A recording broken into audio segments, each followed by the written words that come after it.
अस्सलाम वालेकुम, कैसे हैं आप सब? आई होप कि आप सब बिल्कुल ठीक होंगे और हम भी बिल्कुल ठीक हैं। और इस वक्त हम लोग जा रहे हैं मॉल और यहाँ पर मेरा बेटा और मैं बैठे हुए हैं और हम ऐसे एंजॉय कर रहे थे जैसे कि कोई बिजनेस क्लास में जाता है। तो इस तरह से हमें फील हो रहा था और आज मेरा गला भी काफ़ी ज़्यादा ख़राब है, फिर भी मैं आप लोगों के लिए व्लॉग बना रही हूँ। तो यहाँ पर जी हम लोग मॉल में पहुँच गए थे और मैं आज जो है आपको रियाद का सबसे बड़ा मॉल नखील मॉल उसकी सैर करा रही हूँ। और हम लोग यहाँ पर आए हुए थे क्योंकि हम लोगों ने कुछ ग्रॉसरी वगैरह भी करनी थी और घूमना फिरना भी था। और यहाँ पर सऊदी अरेबिया में यही तो अच्छी बात है कि जब इंसान हफ्तारी के बाद तरावी वगैरह पढ़ लेता है तो फिर सब लोग मॉल वगैरह में ग्रॉसरी वगैरह के लिए डिफरेंट शॉपिंग मॉल्स वगैरह का विज़िट करते हैं। तो जी यहाँ पर हम लोग फिर आइसक्रीम सेक्शन में आ गए थे। बहुत ही अच्छी आइसक्रीम की शॉप नज़र आई मेरे बच्चों को और बस मेरे बच्चों ने कहा कि हम लोगों ने आइसक्रीम खानी है, जबकि मेरा तो गला पहले से ही ख़राब था। मैं तो बिल्कुल भी आइसक्रीम नहीं खाना चाहती थी, लेकिन मेरे बच्चों ने इंसिस्ट किया तो बस फिर हम लोग आइसक्रीम शॉप में चले गए। और आइसक्रीम जो थी यहाँ पर काफ़ी डिफरेंट और अच्छी वैरायटी की थी और बिल्कुल ही मतलब कि एक नई लुक की आइसक्रीम थी, जैसे कि अमेरिकन स्टाइल में होती है। यहाँ पर सब कुछ ऑर्डर आप खुद कर सकते थे। यहाँ पर ऑनलाइन सिस्टम था, जो भी फ्लेवर वगैरह लेना है वो आपने पहले मशीन में राइट करना होता था, फिर वहाँ से एक स्लिप निकलती थी, फिर वो हम इनको काउंटर पे आकर देते थे। और इसके बाद ये देखिए ये कोन में ये वही फ्लेवर्स ऐड करी हैं। तो यहाँ पर ये एक थी फ्लावर सा बनाकर दे रही है कोन के ऊपर, जैसे पेटल्स होती है रोज़ पेटल्स, इस तरह का ये कोन के ऊपर एक फ्लावर सा बनाकर देती थी जो भी आइसक्रीम फ्लेवर आप लोग ऑर्डर करते हैं। तो ये काफ़ी मज़े का था और डिफरेंट लुक थी और मेरे बच्चों ने काफ़ी एंजॉय किया, हमने भी काफ़ी एंजॉय किया। और हम स्पेशली ईद वगैरह पे यहाँ पर आते हैं आइसक्रीम खाने के लिए, क्योंकि हमें यहाँ का जो आइसक्रीम का फ्लेवर है वो काफ़ी पसंद है। वरना हम अक्सर हमने बास्किन रॉबिन और इस तरह की जो दूसरे आइसक्रीम फ्लेवर्स हैं ना वहाँ पर जाते हैं, वो आइसक्रीम्स वगैरह भी हम लोग अक्सर खाते रहते हैं। तो जी यहाँ पर इसके बाद जी आइसक्रीम हो गई थी डन, सबने अपने अपने डिफरेंट फ्लेवर्स ऑर्डर किए थे, तो हमें इसीलिए यहाँ पर काफ़ी टाइम लग गया। इसके बाद जी हम लोगों ने नमाज़ पढ़नी थी, तो बस ये प्रेयर रूम वाली साइड में आ गए थे, जो कि वॉशरूम के साथ अटैच होती है दूसरी साइड में। तो बस यहाँ पर वज़ू वगैरह किया, वज़ू वगैरह करने के बाद फिर हम लोग प्रेयर रूम में चले गए और वहाँ पर नमाज़ वगैरह पढ़ के फिर यहाँ से हम लोग बाहर चले गए।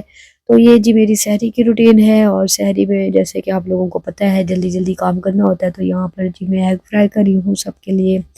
और फिर एग फ्राई करने के बाद फिर मैंने लबन वगैरह लस्सी वगैरह बनानी होती है।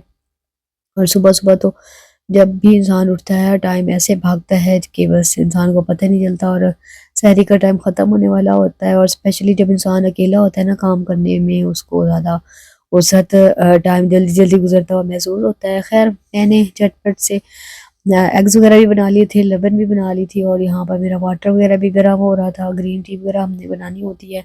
कुछ हॉट वाटर जो होता है उसे मैं गार्गल भी करती हूँ, तो इसलिए भी साल्ट वाटर के तौर पर मैं सुबह-सुबह गर्म वाटर यूज़ करती हूँ ताकि गला ठीक रहे। और इसके अलावा कोई जो छांदा वगैरह भी डाल के पीना होता है, तो यहाँ पर जो है इलेक्ट्रिक केटल में ये फ़ायदा है कि बहुत जल्दी से पानी जो है वो हॉट हो जाता है। तो यहाँ पर जी मैंने एग्स बॉयल किए थे हस्बैंड के लिए, क्योंकि वो डाइटिंग पर हैं, तो बस यहाँ जल्दी-जल्दी एग बॉयलर में मैंने एग्स डाल दिए और जब तक मैं दूसरा काम समेट रही थी, इतने तक ये एग भी बॉयल हो गए। तो बस ये एग जो हैं ये अभी मैं निकाल रही हूँ। इसके बाद जी मैंने बच्चों को उठाना होता है और फिर मैं बच्चों को उठाती हूँ तो काफ़ी टाइम लग जाता है, तो बस फिर मैं उनको सहरी देने से पहले मैंने सोचा कि मैं अपने लिए रिकॉर्ड कर लूँ। तो ये मैं अपनी सहरी आपको दिखा रही हूँ, क्योंकि बच्चों को मैंने सहरी सेपरेट दी थी और मैंने अपने लिए सेपरेट सेटअप बनाया था। मैंने कहा आप लोगों को दिखाऊँ कि मैं सहरी में क्या खाती हूँ। आप लोग सोच रहे होंगे कि पूरी फैमिली क्यों नहीं नज़र आती, तो मैं बस अपनी चीज़ें रिकॉर्ड करती हूँ, सब बच्चों की नहीं, क्योंकि बच्चे जो होते हैं वो नींद में होते हैं और बस फिर जल्दी-जल्दी उनको सहरी कराने के बाद फिर मैं अपनी सहरी कर लेती हूँ। तो यहाँ पर जी आप देख सकते हैं सिंपल सी मेरी सहरी है और इसमें आपको नज़र आ रहा होगा लबन है, यहाँ पर एक्टिवा की है। लबन जो है ये भी बहुत अच्छी होती है, साफ़ी वालों की भी और अलमराई वालों की भी। तो यहाँ पर मैंने लस्सी बनाई थी और साथ में योगर्ट आपको नज़र आ रही होगी और साथ में मेरा सिंपल सा सुबह का ब्रेकफ़ास्ट। तो यहाँ पर जी ये मेरी छोटी-सी सहरी की रूटीन है। और रमज़ान के साथ-साथ यहाँ पर आजकल स्कूल्स में बच्चों के एग्ज़ाम्स भी चल रहे हैं और रमज़ान भी काफ़ी जल्दी-जल्दी जा रहा है और काफ़ी जल्दी-जल्दी रोज़े गुज़र रहे हैं। और जो लोग सऊदी अरेबिया में रहते हैं उनको तो पता है, यहाँ पर सारी रात लोग जागते रहते हैं और आजकल जैसे कि स्टडी चल रही है तो मेरे बच्चे भी रात को सहरी करने के बाद ही सोते हैं। कुछ बच्चे सो जाते हैं और कुछ बाद में सोते हैं जिनके एग्ज़ाम्स नहीं हैं।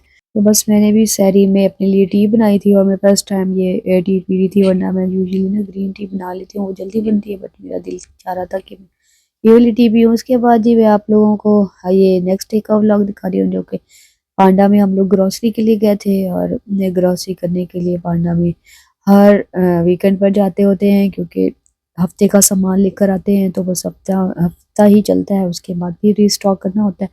तो यहाँ पर आप देख सकते हैं मेरी ट्रॉली में मैंने क्या-क्या लिया है। और ये रहा जी हमारा अफ्तारी का व्लॉग। और अफ्तारी में माशाल्लाह अल्हम्दुलिल्लाह से हम लोगों ने सऊदी मंदी राइस मंगवाए थे, मटन राइस जिसे होते हैं वो, और साथ में चिकन वाले राइस भी मंगवाए थे ताकि बच्चे जो हैं वो अफ्तारी में खा लें, क्योंकि अफ्तारी बनाने का दिल नहीं कर रहा था मेरा। तो हस्बैंड ने कहा कि मैं आउटसाइड से आज अरेंज करता हूँ, अफ्तार पार्टी देता हूँ आप लोगों को। तो जी अफ्तार पार्टी है हमारी। इसके बाद जी हम लोग चले गए थे आउटसाइड अफ्तारी के बाद, थोड़ा वॉक शॉक की। और ये बहुत ही प्यारी सी ब्यूटीफुल पार्क है जहाँ पर कैट्स ही कैट्स आपको नज़र आ रही होंगी, और यहाँ सऊदीया में बहुत अच्छी अच्छी प्यारी प्यारी कैट्स हैं। तो बस अल्लाह ताला हमारे सऊदी अरेबिया को और बाकी सारे मुस्लिम कंट्री को अपने हिफ्ज़ मान में रखे। जिस तरह से आजकल के हालात चल रहे हैं आप लोगों को पता ही होगा न्यूज़ में। तो बस हम लोगों को भी काफ़ी ज़्यादा परेशानी है, हम लोग भी न्यूज़ सुनते रहते हैं। और बस अल्लाह ताला हमें इस वार से बचाए, और वार में जो भी नुकसान हो रहा है वो मुसलमानों का ही हो रहा है। तो इस मुश्किल वक्त में सब मुसलमानों को मिलजुल कर एक दूसरे का साथ देना चाहिए, क्योंकि अकेले अकेले अगर हम लोग लड़ते रहे और हम एक दूसरे को कसूरवार समझते रहे तो हमारा ही नुकसान है, दुश्मन का इसमें फ़ायदा है। तो बस इंसान को थोड़ा सा सोचना चाहिए। बाकी हर कोई परेशान है। पाकिस्तान में कुछ मतलब वार वगैरह हम लोग न्यूज़ में सुनते हैं तो उधर परेशान हो जाते हैं, और जब वो लोग सऊदी अरेबिया में सुनते हैं कि कुछ मतलब यहाँ पर गड़बड़ है तो वो यहाँ के लिए परेशान हो जाते हैं। और दुबई और बाकी कंट्रीज़ वगैरह में भी, कतर में, बहरीन में जो कुछ हो रहा है वो सब आप लोगों के सामने है। मेरा दिल तो खून के आंसू रो रहा है कि जहाँ पर भी हम देखते हैं मुसलमानों का ही नुकसान हो रहा है, और पूरी उम्मत जो है वो देख रही है, चुप चुप करके ही देख रही है। मुस्लिम कंट्रीज़ तो बिल्कुल भी पार्टिसिपेट नहीं कर रहे। मुस्लिम कंट्रीज़ को इकट्ठे बैठकर कुछ हल निकालना चाहिए ताकि ये वॉर स्टॉप हो सके। आई होप कि आप लोगों को मेरा आज का छोटा-सा व्लॉग जो है वो पसंद आया होगा। मिलते हैं फिर नेक्स्ट व्लॉग में, तब तक के लिए अपना ढेर सारा ख्याल रखिएगा और मुझे दुआ में याद रखिएगा। अल्लाह हाफ़िज़।